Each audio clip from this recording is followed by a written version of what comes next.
Benson Murder Case 1930. What happens if it isn't Philo Vance? Before the famous Thin Man film series, William Powell was Philo Vance. After 2 other successes as this character, he returns again on the big screen. He's dapper, he's brilliant, he's an amateur sleuth whose wit outsmarts everyone. Philo solves murders with psychology, art and history, and one perfect raised eyebrow. Well, that's that. But there is another returning character, well worth a mention, Eugene Pallette as Sergeant Heath.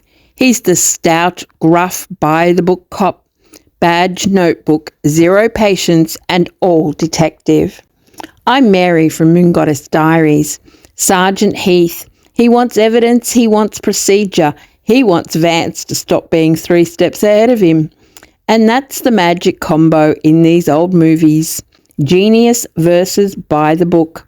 The comedy between them, well, that's the bonus to these murder mysteries. Sachi's fun facts.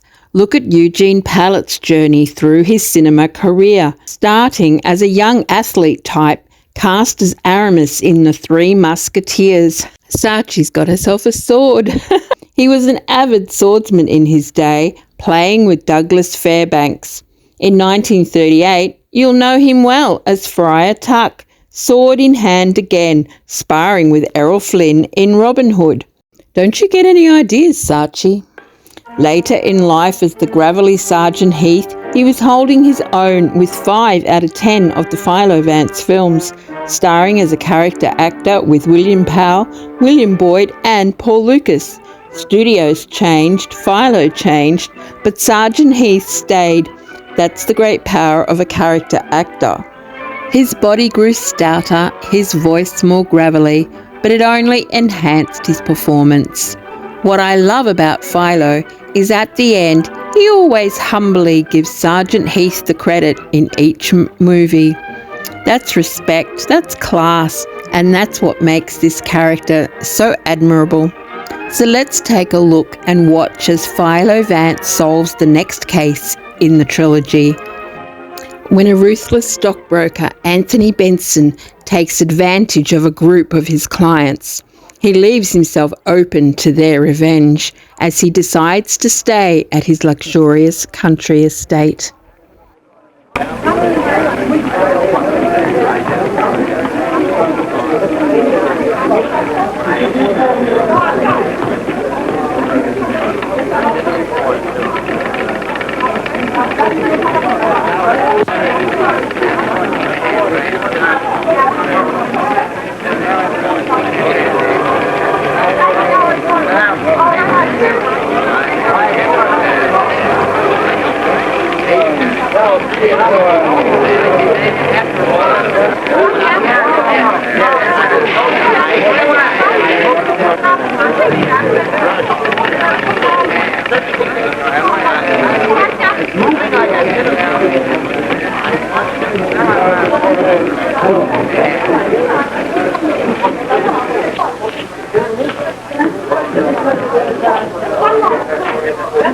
Come on, get a move on with it. Yes? Lloyd's wife. Well? She said she can't cover for I tell Joy to tell him out. Yes, that's the company? Yes, I will.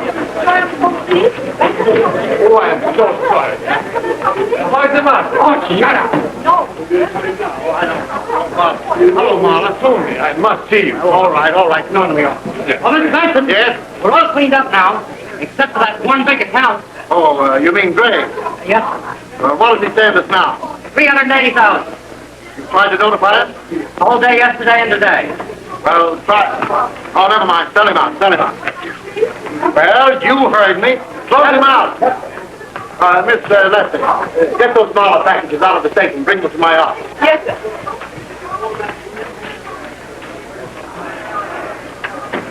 I tell you, it is most necessary I get the package. All right, in a minute. Miss Lester. Oh, thank you. Well, here they are, and you'll note to me, too. Pay the note, and you get back the bill. The note's due tomorrow. Well, I cannot pay. Oh, then you don't get this or this.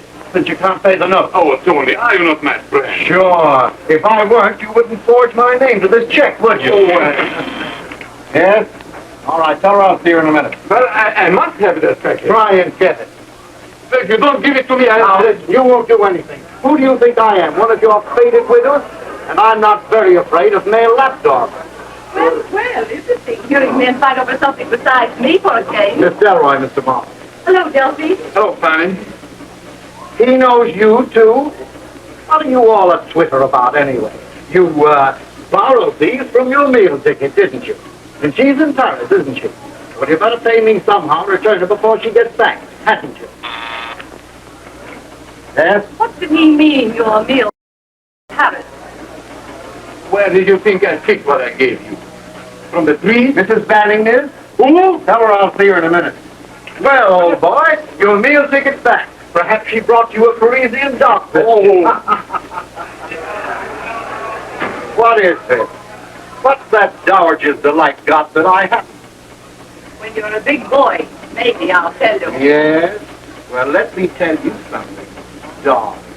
We sold you out of the market this morning. You haven't got a dime. You didn't. Yes, but dear, my own, why didn't you cable me you were coming? My dear Dolly, I did cable. You just must have been out. Oh, I was hunting in the mountains, and I was dying for you to come back to me. But what did you come here for, Paul? You not tell me you were lost in the market. My dear boy, I don't know. I only heard of his crash when I arrived this morning. I've been nearly frantic. But of course, Tony Benson would carry me. Oh, there.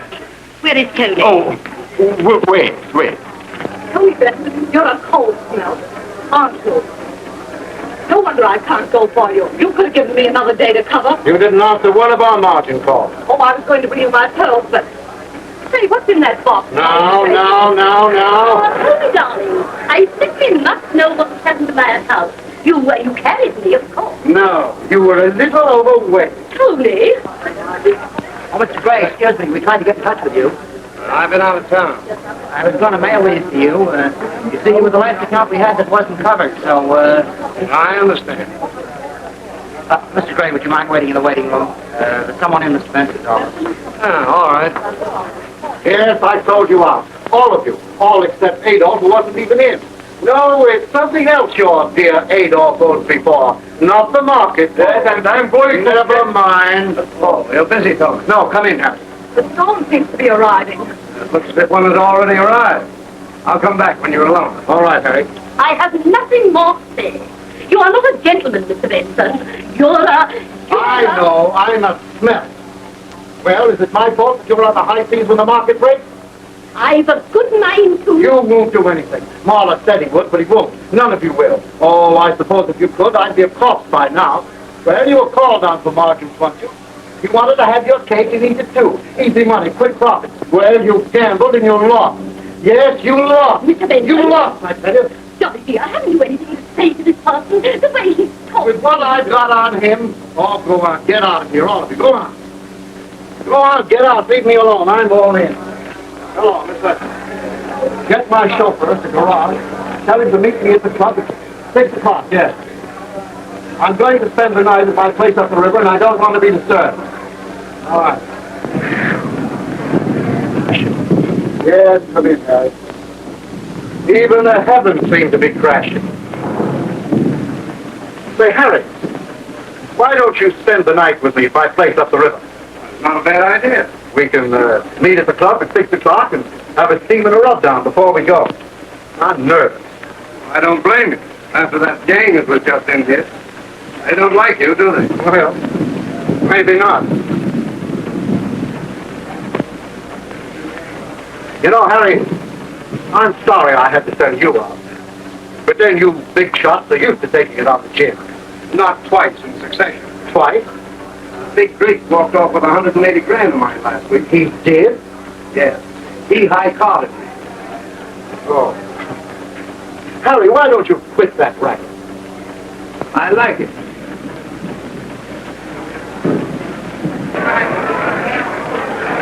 Harry, you're not sore at me, are you? I haven't made up my mind yet.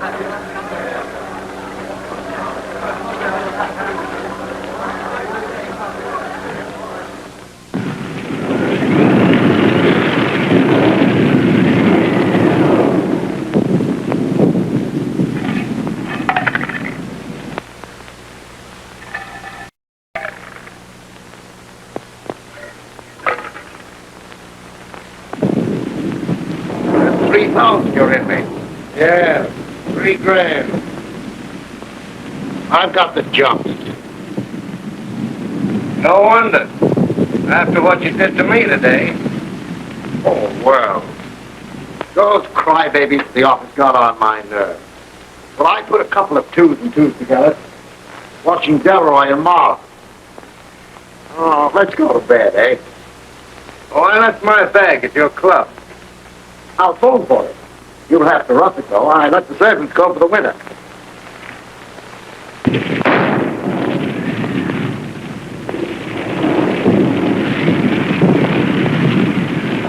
What was that? Backfire, I guess. Oh, Martin's car, maybe. Who's? Martin. The district attorney. You know him, don't you? We've had a couple of talks. What's he doing here? He's got a place next to mine. He's up here resting for the campaign.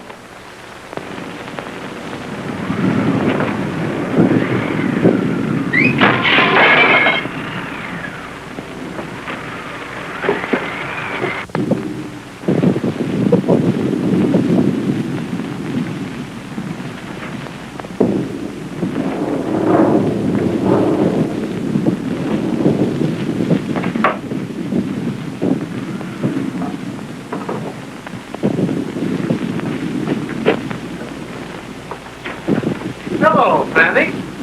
Adding a little burglary to your other accomplishments, eh? I want that jewel case Mahler gave you.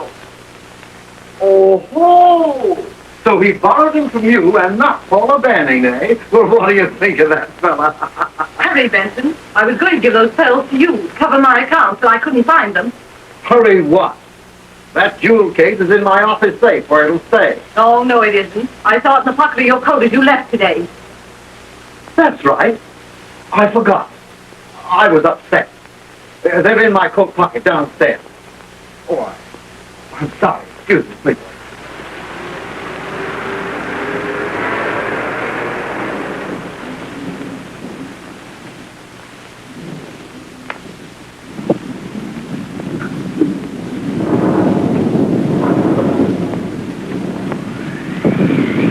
Don't move.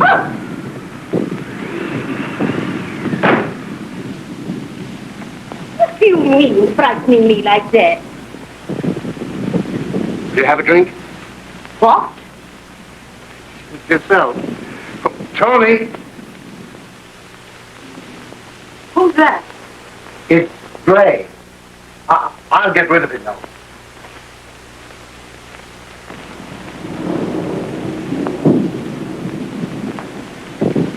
Friend of yours? Huh? Julie, I want Oh, to... excuse me, please. My coat. You were leaving, perhaps? What? Oh, not at all. What was the noise out back? Window blew shut. Must have been open. Tony, I must plead for my poor darling. He had no idea he was doing anything wrong when he signed that check. You were such friends. I shouldn't have left him. Then you better pay his note to me. My dear Tony, I haven't 10,000. I tell you, I've lost everything, and the banks won't advance me another cent. What are you doing here? Not, my dear Anthony, that it's difficult to get. Oh, Mrs. Potts. What? Yes, calling the kettle black. You girls ought to get together on Mahler. Paula, who do you suppose he was running around with while you were in... Paula, I think you better go upstairs. Woman for posh. You for me. What's your name? Harry, to you. What's yours? Fanny, to you. Tony. Let's have a party. Huh?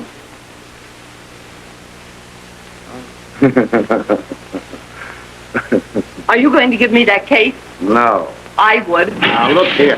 Say, what is this? What's going on here anyway? You got a flashlight? Yes, there's one over here. Here it is. Here, I'll go.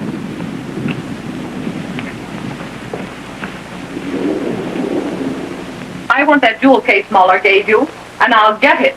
For what? Nothing. Oh, well, we'll see about that. Do you think you can hang on to Mahler with Paula Banning back? And if she finds out he's been running around with you, where will you be? She'll stop his allowance. You know, he hasn't told her about your pearls. I'll take care of that. Yeah? Well, you'll take care of his note somehow if you want this.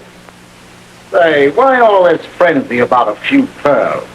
There are plenty more where these came from, aren't there? What about this, anyway? I have to sell them. You sold me out, didn't you? Oh, well, let's have a look.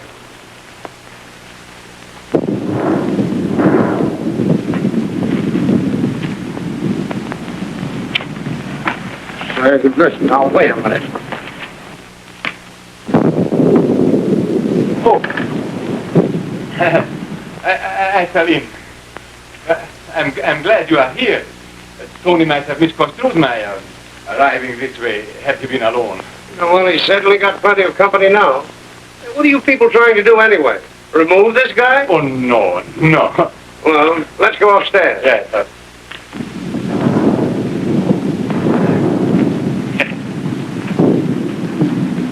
I'll tell you why I won't in 4 words. I don't like you. As if you liked all your playmates. I've had to put up with a lot of you big businessmen to get somewhere. But now I'm there. I'm putting up with the ones I pick. And I told you a year ago I wasn't picking you. Your eyes are too close together, get it? And let this sink under that toupee of yours. I'm going to get that jewel case of mine. Oh, I beg your pardon. Tony, this was the big noise. Oh, hello, Tony. Hello, Ed. Oh, Fanny. Dorothy? Is that my boy? Paulo, what are you doing here? Oh, carrying tales about me, eh? No, but that might be a good idea. When you told me he was put in jail, I simply had to come here and throw myself on this mercy. Tony, he's my heart. Oh, please, be quiet. You know, while you've been away, he's been playing about a bit. Dolly, it's not No, true. don't change the subject. Give him that money. Do you want him to put me in the jail? Shan't let him. Kill him first. If you don't mind, I have first call on him for that. Well, that makes it unanimous. Farewell, Caesar. Or shall we say it with flowers? Say, what is this? Must be my birthday.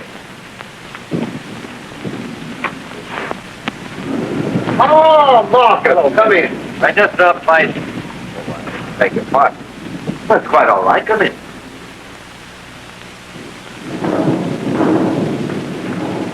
Ah, thunder and lightning. Enter the village. How are you, Mr. District Attorney? Hello, Jane. Miss Del Roy, Mr. Markham. And Mr. Mahler. Excuse me. You'll have to put me up for the night. I punctured a tire. Plenty of room. Thanks. Gray, you must be behaving yourself. The newspapers haven't accused you of anything for months. I can't imagine what you're talking about. No. Well, say, Benson, I want to talk to you about the market upstairs. I suppose there'll be some trouble, and I think you can give me the advice I need. Let me take your call. Don't think you have a friend with you. By the way, Gray, he'd like to meet you. You mind if I bring him in? Not at all. Thanks.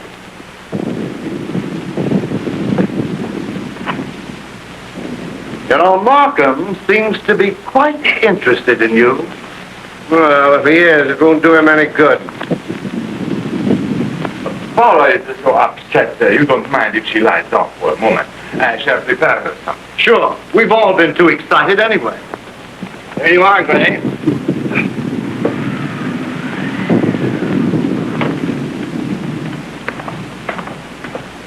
Philo Vance. Mr. Benson. How do you do, Mr. Harry Gray. Gray? Not the detective. It is. Only as an amateur, remember. Our friend Sergeant Heath insists on that. Vance told me that he's getting rusty. Nothing to sharpen his psychology on since the Green murder. Yes, I felt rather hurt that you didn't call me in on that green business. Take off your coats, gentlemen, won't you? I'll get some ice. You see, Mr. Vance, down at headquarters, they've got an idea that I know all about these crimes. Oh, really? That's right.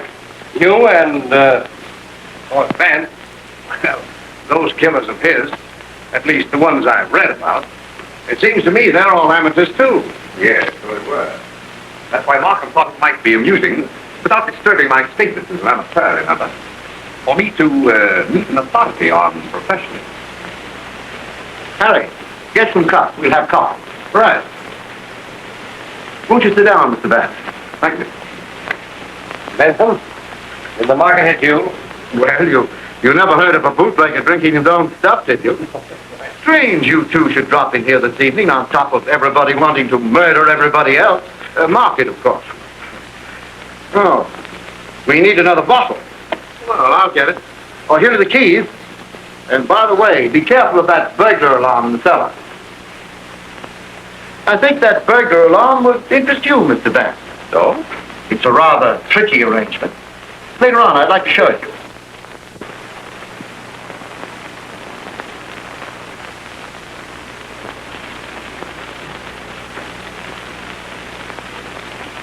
It's not in his room. It must be still in his pocket. I'll get it. I'll make him give it to me. Quiet, be quiet. Coffee will be ready soon. Dine, why can't you get money? Does my affection for you mean so little? Oh, these? Well, to tell you the truth, darling, all that glitters is not gold. My boy, oh, my boy. But he'll put me in the jail. Never. I tell you, yes, he hates me. Because of the Del Roy woman. Well, all I did was look at her. Can I help if she loves me? But I am true only to you, my star, only to you. But this Benson, who calls himself our friend, he is jealous of me. So, you will lose me for the jail. I'll hate him. We'll both hate him.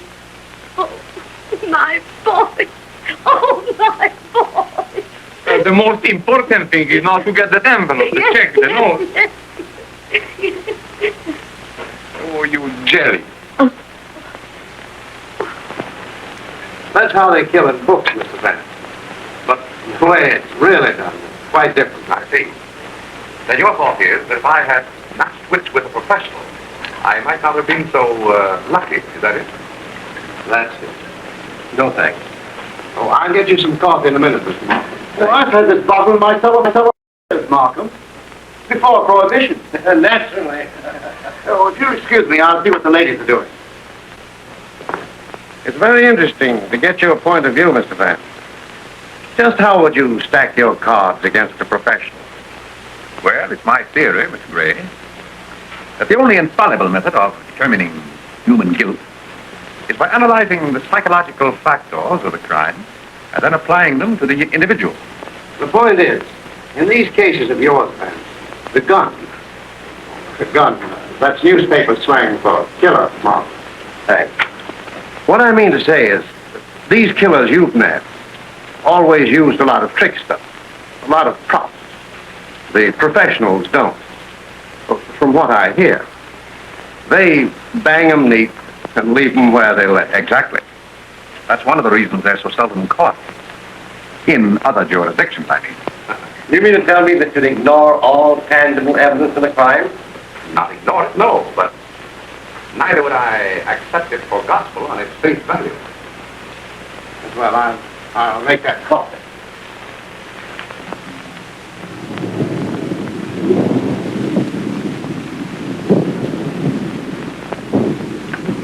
Oh, excuse me.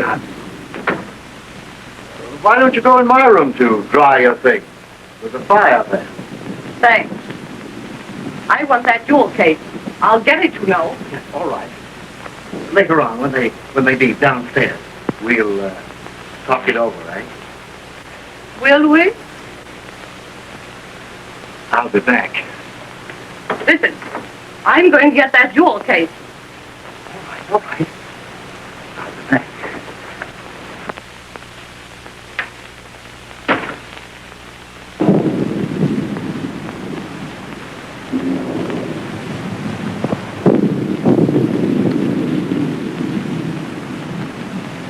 Juries have to depend on circumstantial evidence, Markham. They can't understand any other kind.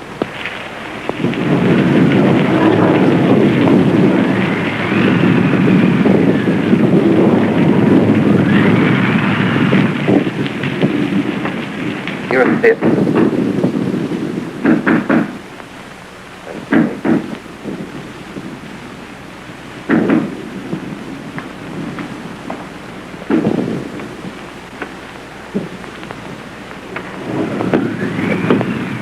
Well, Is Mr. Gray here? he's in the kitchen. This is his bag. Will you see that he gets it, please? Certainly.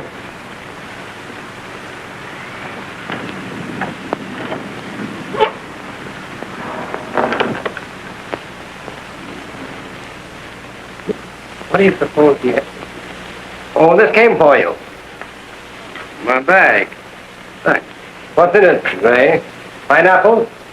You know, that's newspaper slang for bombs, Mr. Gray. Thanks. Get back to our conversation, Vance.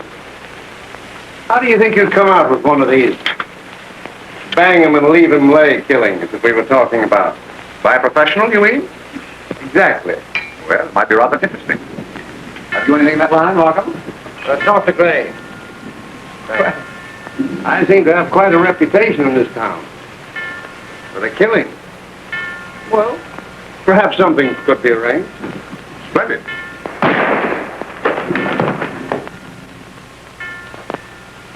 Benson.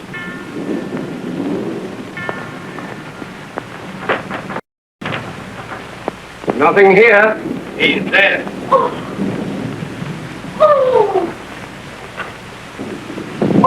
Give me the medical examiner's office, please. Somebody must have overheard that conversation of ours. Yes, exactly what was occurring to me. I want to speak to Dr. Doremus personally. Well, there you are, Mr. Vance. Do your stuff.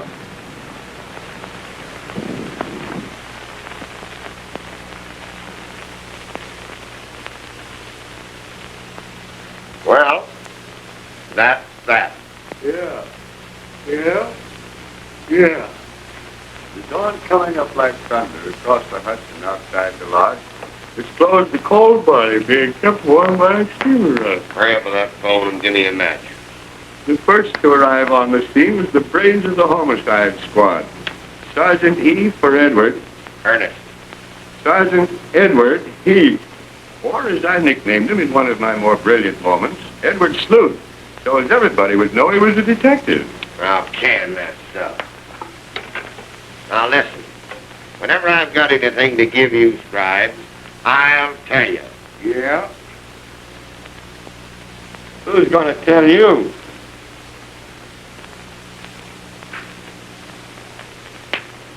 Anybody could have got up and down those back stairs without being seen. Quite as well.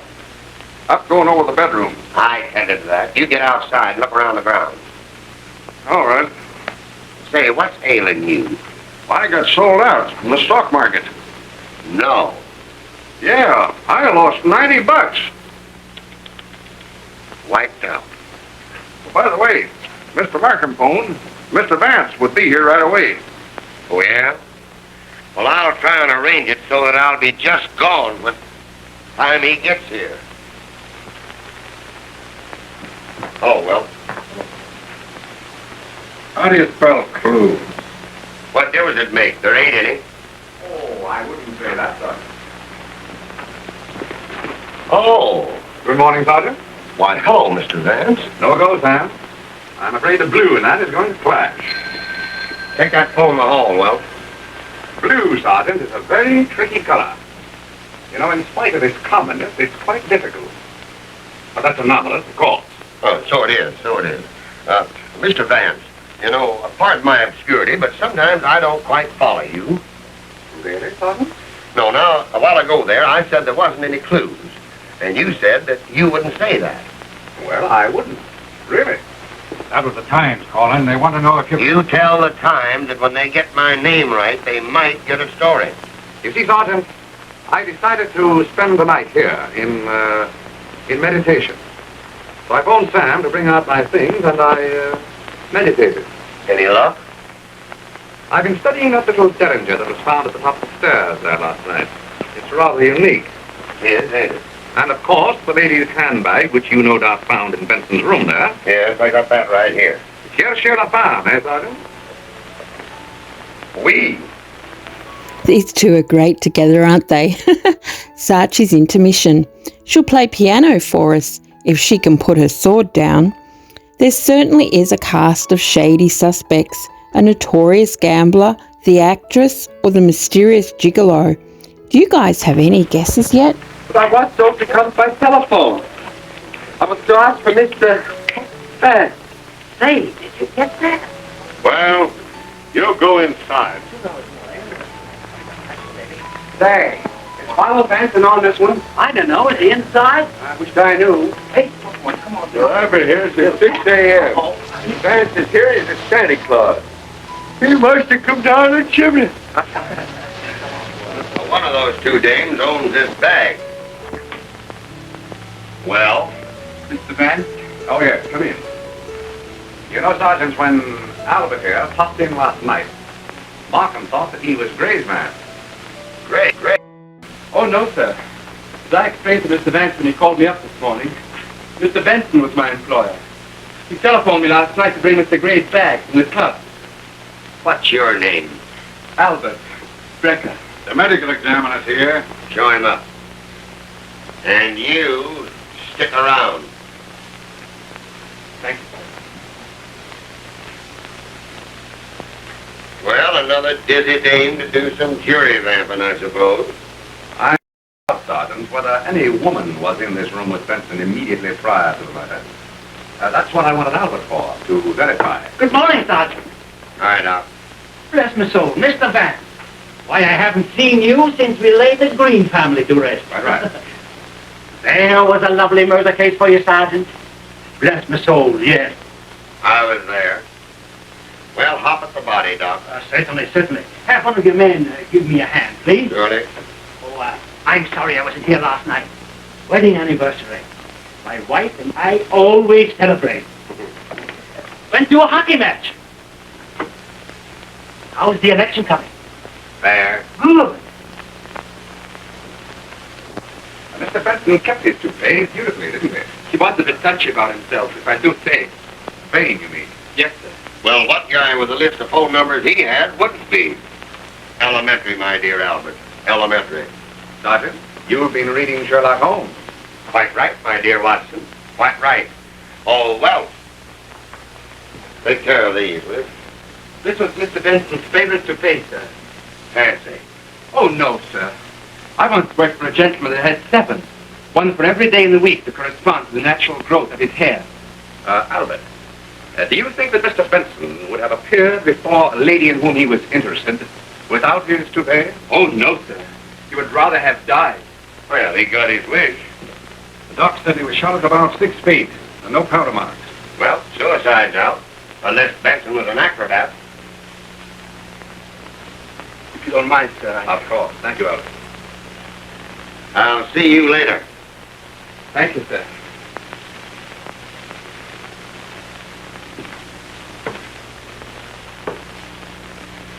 You know, Mr. Vance, this is the kind of a murder that the public likes.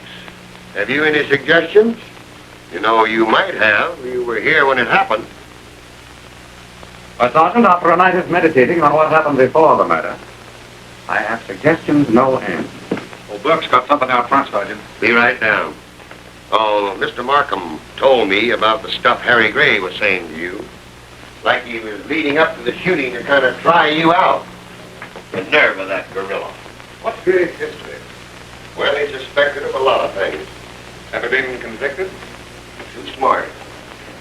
Just what is his racket? Well, rumor has it that he's the big shot in a bootlegging ring. You know, I still don't like the way he talked to you. Have to use the kitchen table. Killed about midnight. Direct fire into the heart. A weakling shot and never knew what hit him.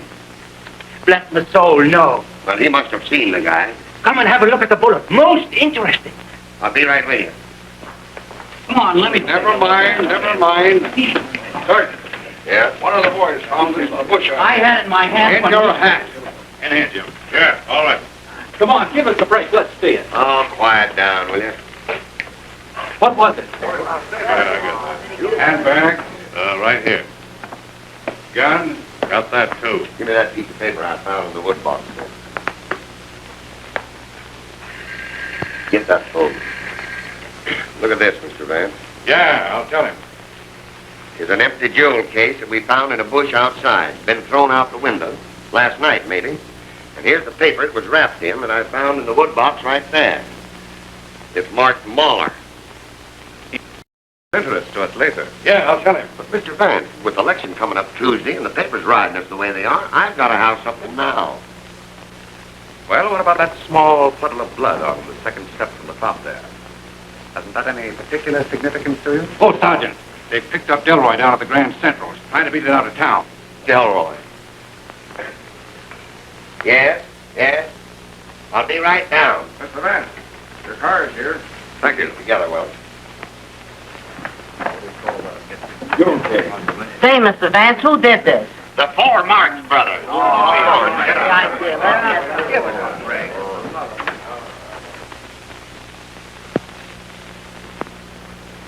Oh, hello, Vance. Good morning, Mr. Gray. Anything new? Well, you called my hand last night. Still stuck. I'm afraid I took up that challenge of yours to solve a murder by a professional too soon. This was no professional job. Oh, Albert, that door. Thank you. Everybody there, including me, threatened to kill Benson. They were all sore at that financial genius. What's the matter? Albert, get that door.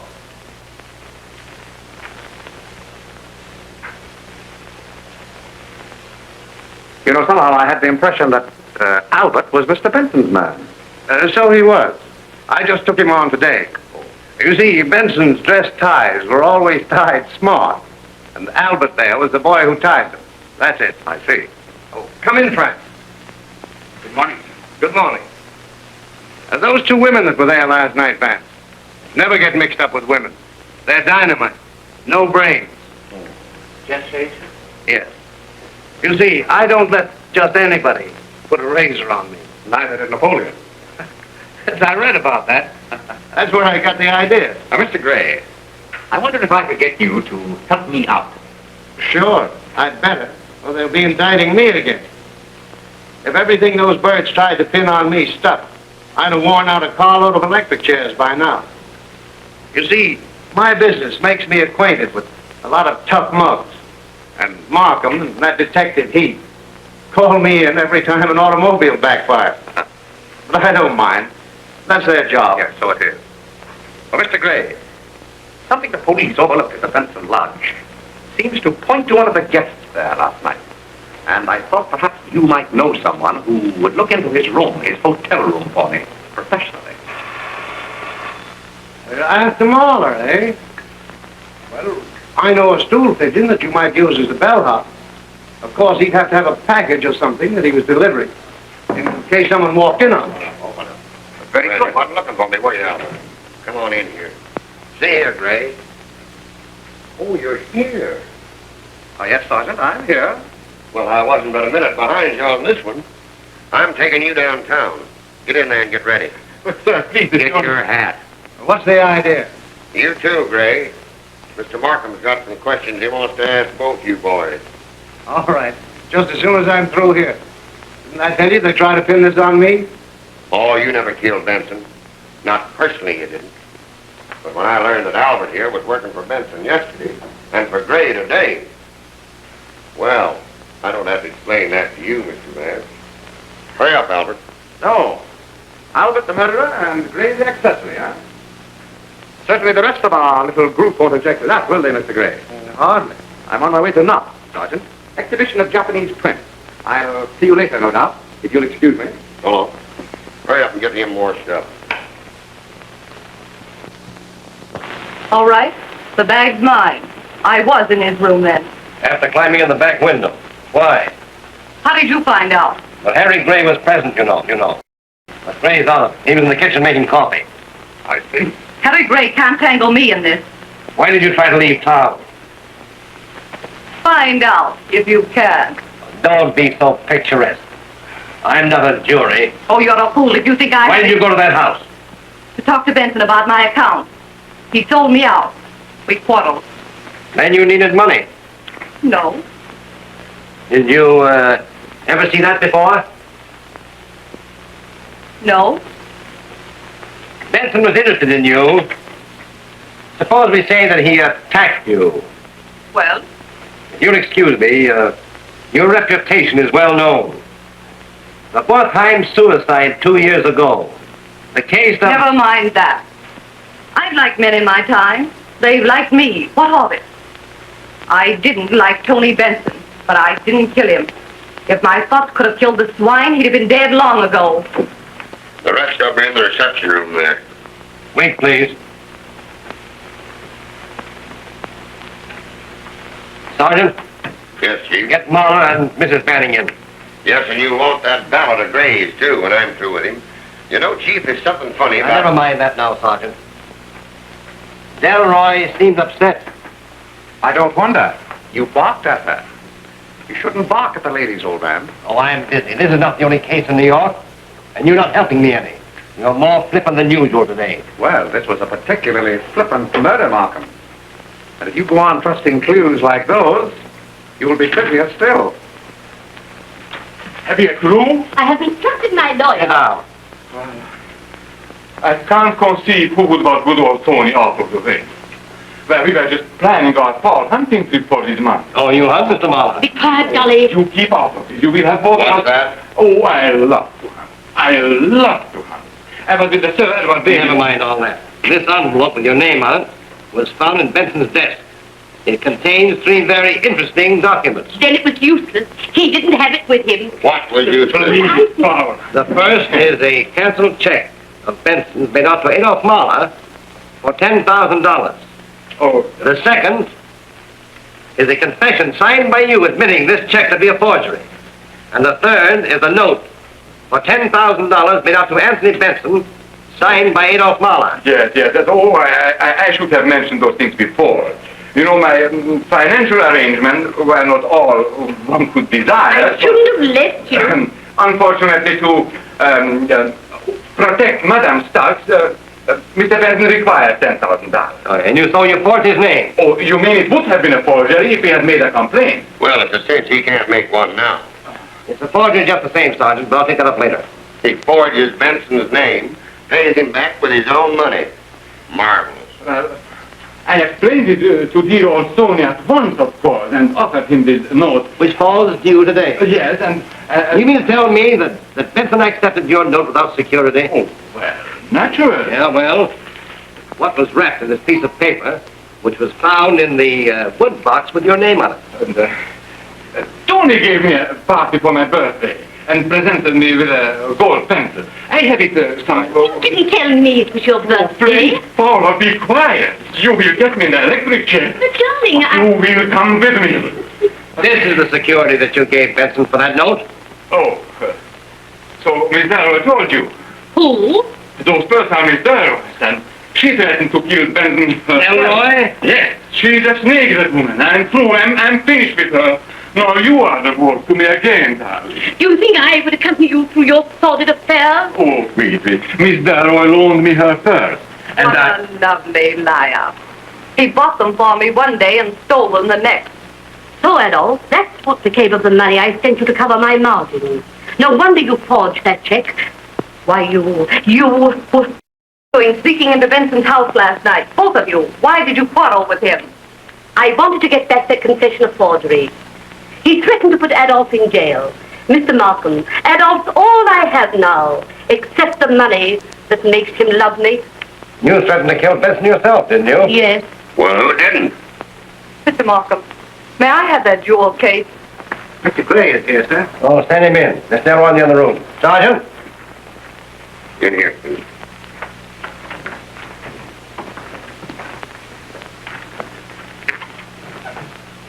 You through with my ballot yet? We are not. In a minute, Gray. Well, Mr. Detective, the newspaper boys are certainly having a lot of fun with you, being on the scene of the crime last night. They don't seem to take your presence at the scene of the murder quite so humorously. No one ever laughed at me. They used to when I was a kid. But I taught them not to. But you Philo Vance, the famous amateur detective, to be in on the draw and then raised out. How do you stand it? Perhaps I haven't completed my draw. I'll see you later, Gray. Why not? I'm used to that, Markham. Vance, Del Roy is bluffing. Did you notice that she didn't even ask if her pearls were still there? No, because she knew they weren't. Because she got them. Oh? She tried to leave town, didn't she? Where was she going, you know? Yes, Boston. Oh, Vance, I'm tired. I'm tired of all these human passions and lies and... You don't suppose they'll beat us in the election Tuesday, do you? Solving this case won't lose you any votes. Well, I have solved it. Sergeant, these complications, Mahler and Mrs. Banning and that fool Ballard simply obscure the direct evidence against Del Roy. Yes, Chief. Sergeant, Exhibit A, B, and C versus Fanny Del Roy. Label them to the grand jury. I am going to ask for her indictment this afternoon. On that evidence? Vance, I may not know Japanese art, but I am still District Attorney of New York. Defense counsel in the McGuire case, sir. You'll have to wait. Are they to be detained here? Sergeant, they're turning Miss Del Roy over to the custody of a matron. Yes, sir. Have Miss O'Brien over at Chief's office right away, yeah. Don't make a mistake, old man. You can't afford to. If you'll show me where I'd like to show you. Some bits of stringy fuzz across the front of Benson's waistcoat. You have that waistcoat, of course. It's in the medical examiner's office. What's that got to do with it? Have I ever let you down? Well, no. Well, suppose we take a look at that waistcoat then. All right.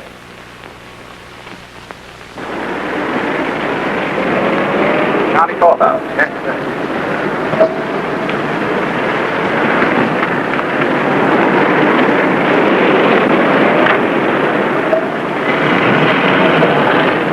Vance, this looks like a wild goose chase to me. Suppose you turn east at the next corner. Oh! I'm shot, Vance. Stop the car. No, my apartment, quick! That shot was not for me, Markham. Had a silencer on that gun.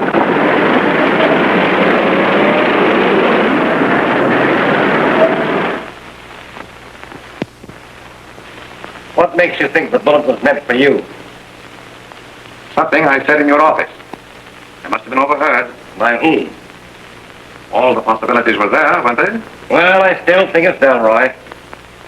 But Markham, do women kill merely to recover a string of pearls? Well, suppose Benson had forced his attention on her. Suppose that he attempted to... Can you imagine Benson, with his vanity, attempting anything without his toupee? I've got it. What do you mean? Albert. The minute you told me that Albert brought that handbag out to Gray that night... Gray simply went out there to spend the night with Benson, who was nervous.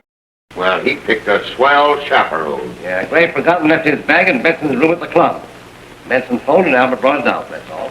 And where did Albert go after that? He claimed that he took the train back to town. That's no alibi. Why, he only started working for Benson 6 weeks ago. And when I photographed him, he nearly threw a fit. You know, Markham, because Albert refuses to tell the police the history of his life, Sergeant insists that he's a gunman in disguise. Well, he's a foreigner. Well, my case against Del Roy.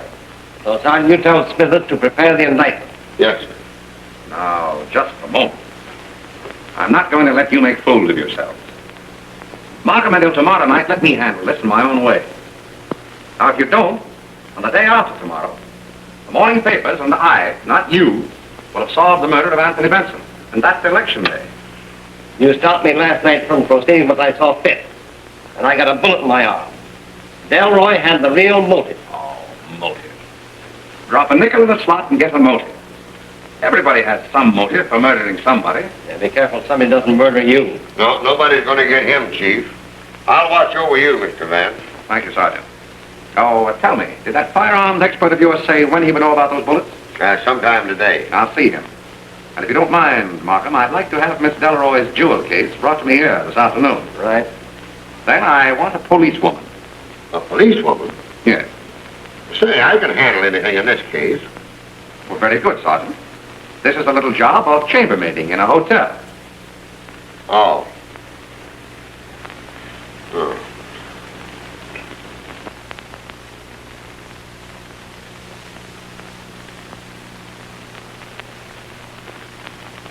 Now, this is the bullet that killed Benson. The rifling marks on it correspond exactly with the rifling on the inside of the barrel of that gun you picked up after the murder. This one is the one that hit Mr. Markham. The same kind of a bullet fired from the same kind of a gun.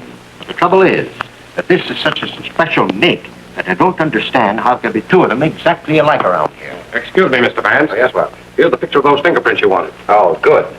And that coffee can, you left it there, all right? Yes, sir. Stuck it back on the kitchen shelf. Thank you. What gets me is Sergeant Heath said there was no explosion when Markham was shot. Now, this type of gun was designed in Russia during the Revolution for the protection of the women of the aristocracy. A few drifted to Paris and were copied to the underworld. But there was never a silencer manufactured for that gun. Ah, but there was, Captain. In this article by the late Bale of the Paris police, both the gun and its tiny silencer are described. You might keep that copy for your files. Thank you. Thank you. And, Captain, if there should be a call for me, I'll be at the reference room at the time. I'll let you know. Goodbye. Goodbye. But for strength of composition, Mr. Vance, and for unusual delicacy of line, I would Oh, suggest... Sam. Pardon me. Yes. Is Mr. Markham all right? Well, no, sir. Sergeant Heath is with him. As I was saying, Mr. Vance, I could do no better than to recommend to you these three very choice examples of the ukiyo-e school. Now, these, Mr. Vance, are a rare opportunity. If you don't take advantage of it, sir, I assure you you'll regret it to your... Hey. Who are you? Who am I? Who are you? Oh, pardon me, Sergeant. This is my print dealer. He's not dangerous. Oh. If you would step aside, please. Mr. Vance, these three... I better take that door, Mr. Vance. You know, we can't be too careful today. All right, Sergeant. Oh, by the way, you haven't forgotten that jewel case, have you? Right here. Thank you. Of course, Mr. Vance, I don't want to force these upon you. I have in the portfolio something that might interest you still more. If I can only find it here, it was something I was particularly anxious to bring to your attention. Ah, yes, here we have it. These three from the Wright collection. Tokubai, Naranobi, and Hiroshige. Referred to, you know, as the three Hiroshige. Oh, Bert. Did you get it? Yes, sir. All the sacks were tied up with cord like that, except one. And that one? Well, somebody must have cut it off, like you said. Say, what have you been up to? All right, Sergeant. I'll explain later. Oh, Bert. Will you stand by at Mr. Markham's office, please? Yes, sir. Sergeant, we're getting warm. What do you mean we're getting warm? From that? Mr. Vance, may I not call your attention to these very... I'll take the Hiroshige. 3,000, you said, huh? Right, thank you. Correct. Pardon me. $3,000 for those chromos? What's the psychology in that, Mr. Vance? Sergeant, we're hot. Say, will you please let me in on this string bonfire business? You'll observe, Sergeant, that this twine burns slowly but surely. Oh, will you take that, please? Yeah, no, Heath. Oh, she has. Good. Yes, Sergeant. Mrs. Bannies confessed. Slowly but surely. It was to protect Adolph. I went to Benson's room. I pleaded with him. He had that jewel case, so I thought he must have Adolph's confession of forgery and his note, too. Benson laughed at me. There was a gun on the table, so I shot him. He went to the door to call, and then he fell. And where was Mr. Mahler? In one of the guest rooms. Oh, I swear to you, Mr. Marlowe is innocent. Now, Mrs. Banning, Yes? have you a hairpin?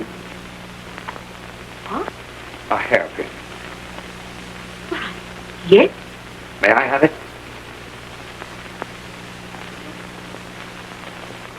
Thank you. Sergeant Heath on the wire, Mr. Vance. Is there anyone in the reception room? No, sir. I'll take it there.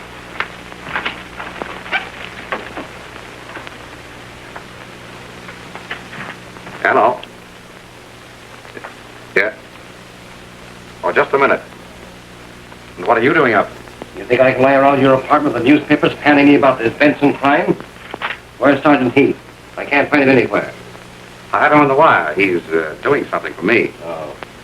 Also for you. Oh. Yes, Sergeant.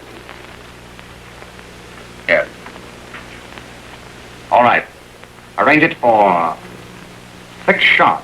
And you'd better set that clock out there and your watch with mine. I make it just 4:33. Right.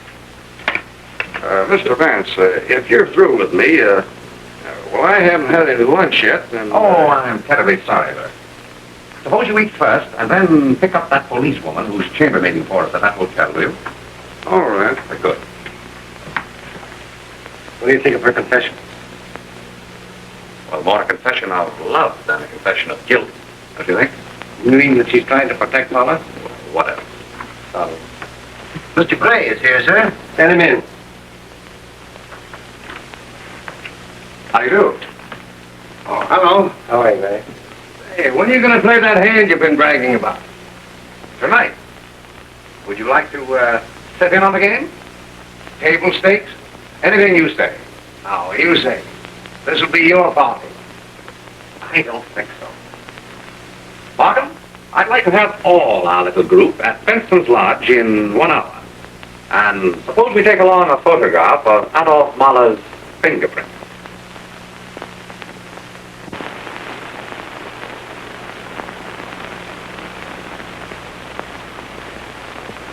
I understand, Vance. I know what you mean, yes. Mahler, you mean to tell me that you were just sitting up there alone when the gun went off? How do you know it was? Well, this is going to be an interesting hand. Well? What I said was that I was not with Mrs. Bennett. I don't want to know where you were not. I want to know where you were. I am a gentleman. Oh, Miss Del Roy? Yes?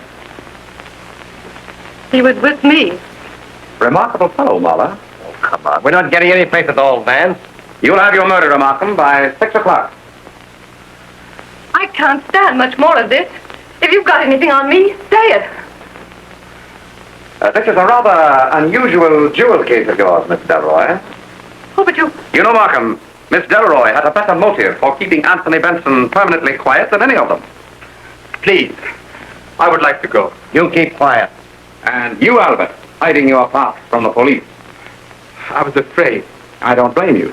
Albert's wife is looking for him. He left her in Chicago recently without giving notice, you might say. How much longer is this comedy going to last, Vance? In 10 minutes, Markham, it won't be comedy. For one of you, it isn't now, is it? But why give me a ringside seat to this seance? If any of you comics have got an idea that I had anybody bump Benson off... You certainly had motive enough, didn't you? What motive? Simply matter-of-fact revenge for having sold you out on the market. You, the illustrious Harry Gray, the big shot. Vanity and arrogance, Markham, usually motivate the behavior of the intelligent gunman. Gunman? Look here, but you were with us here when the shot was fired and the body fell. And just before that, I was in the kitchen making coffee. that's right, I remember. I remember that it was very overboiled coffee. It must have been on the fire a long time, wasn't it? Ray couldn't have made the coffee that night. I made it for Paula. I wouldn't call me a liar if I were you. Hey, Adolph Mohler made the coffee. And if Mahler did make it, Markham, Mr. Gray was out of this room some 5 minutes. Doing what? You're dealing. Don't ask me. I'm not. I'm telling you. Mr. Gray didn't make the coffee that night, you know. Who says I didn't? This photograph of the only fingerprints on that freshly unwrapped can of coffee, and this one of your prints, Mahler, prove even to a jury, Markham, that only he touched that coffee can. Oh, sorry. When they took the prints of my fingers this afternoon, I knew you had suspected me. If you are going to accuse me, do it. Oh, this is getting tricky. Oh, two-handed poker isn't so very tricky, do you think? Mr. Gray, just what were you doing while Markham and I sat here that night, and Albert came in so mysteriously with your handbag? You tell me. Charm. You crept up those back stairs, tapped on Benson's door. He was changing his collar. You remember, Markham, how it bothered him? Walked in and shot him dead. With one of those imported derringers and silencers of yours. Silencer? That's a hot one. You heard the shot while I stood here with you. The shot that killed Benson was silent. No one heard it. Just as no one heard the shot which you fired at me, Gray, and which wounded Mr. Markham. Here at the lodge, however, you arranged for a second shot to explode as Benson's body came tumbling down those stairs. And I suppose the body waited up there for the second shot. Exactly. You arranged that, too. Just as I had.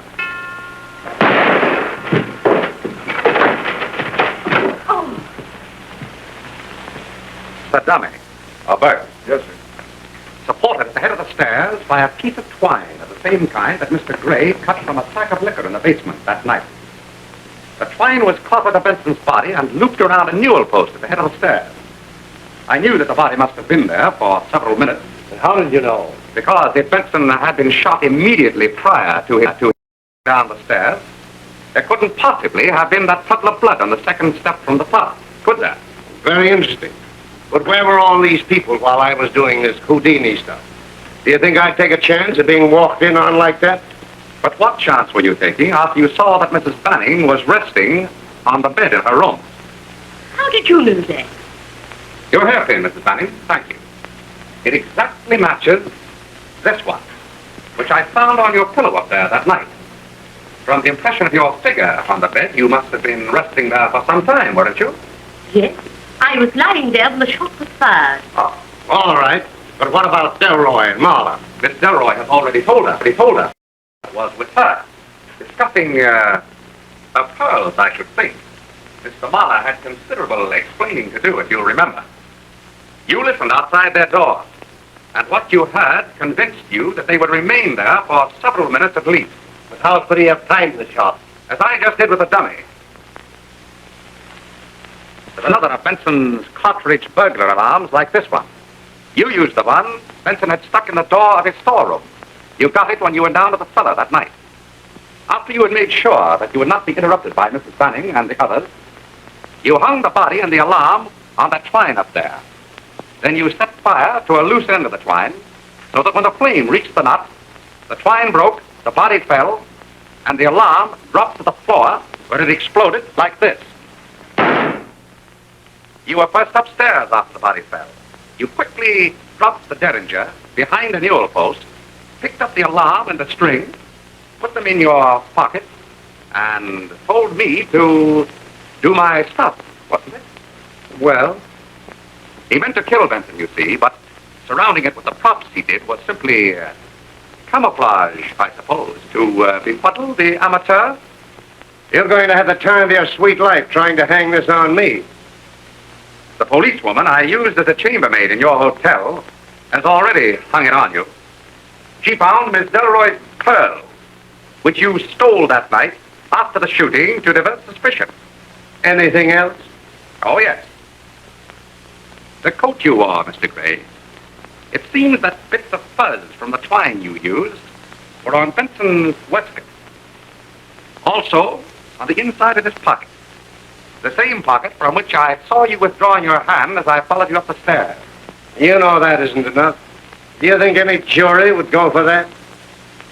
Well, if not, I know they'll go for this. The clever little silencer that fits your clever little gun. Another trophy from your room, Mr. Gray, also contributed by our policewoman. Is that enough? All right. You outsmarted me, Vance. I'm game. Hey, look out, he's got a gun. Fire! Stop it, Gray.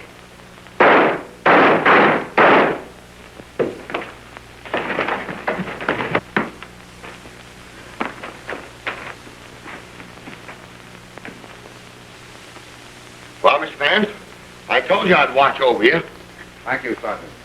That baby puts these slugs mighty close to me. I better call the doc. I'll wait outside. I haven't been feeling very bad. All right. I'll take care of you, Dolly, dear. Sir, get that coat and cover him. Yes, sir. That you, Doc? This is Sergeant Heath. I'm out at the Benson Lodge. There's been another murder. I mean, shooting. I did it. Okay. Mr. Vance, may I have the jewel case now? Oh, of course. And don't worry. No one else knows about your daughter. Thank you. I was going to her when they caught me leaving town. If Benson had found this, he would have held it over me, threatened. Tell my little... But I am. Thank you, Mr. Vance, for not telling them about her.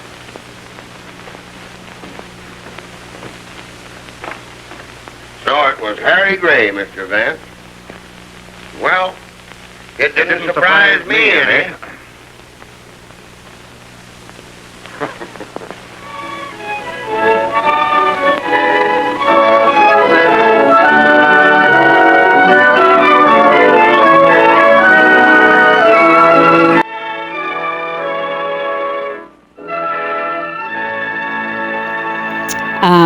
Another murder mystery solved by the great Philo Vance. Sachi ran away from me last week to join his cause as a super sleuth, but luckily she came back this week.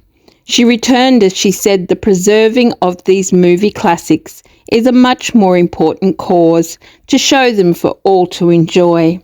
So please like and subscribe, and bye for now. Oh no, Sachi, not again. Really?